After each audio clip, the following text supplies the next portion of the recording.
আসসালামু আলাইকুম। আমি আজকে ব্রয়লার মুরগি দিয়ে চিকেন বারবিকিউ কীভাবে করেছি দেখাবো।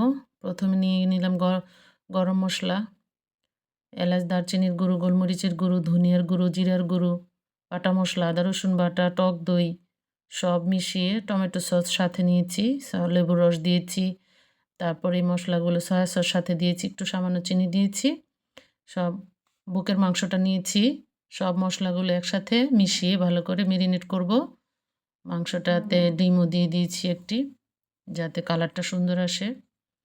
এই মুরগিটাকে এখন আমি ভালো করে মেখে নিব। মুরগিটাকে ভালো করে কেটে নিয়েছি যাতে মশলাগুলো ভিতরে ঢুকে। নর্মাল ফ্রিজে রেখে দিব সারা রাত, যাতে মশলাগুলো ভিতরে ঢুকে। ব্রয়লার মুরগি সবার কাছেই ভালো লাগে খেতে। বারবিকিউ গ্যাসের চুলায় তৈরি করবো আজকে। তেলটা একটু বেশি দিয়েছি। প্রথমে মাংসটা দিয়ে দিলাম। বুকের মাংসটা নিয়েছি। প্রথমে হাই ফ্লেমে রাখবো চুলার আঁচটা, যাতে একটা বারবিকিউ স্মোকি ফ্লেভার ক্রিয়েট হয়। চুলাটা বাড়িয়ে না রাখলে পানি উঠবে, মাংসটা থেকে পানি উঠবে, এতে করে কালারটা সুন্দর হবে না।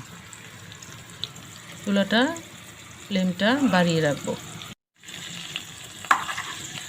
তেল চামচ দিয়ে, স্টিলের চামচ দিয়ে উপরে তেলটা ব্রাশ করে দিব, যাতে করে উপরের মাংসটা শক্ত না হয়ে যায়।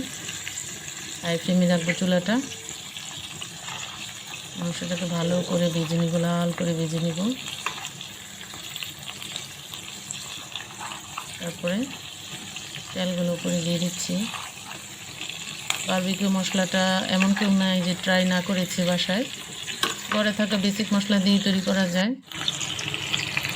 এটাকে এখন সবশেষে মাংসটাকে চুলার ফ্লেমটা একটু কমিয়ে দিব, যাতে লাল হয়। একটা স্মোকি ভাব ক্রিয়েট হবে, স্মোকি গ্রান আসবে। লাল করে ভেজে নেব। তারপরে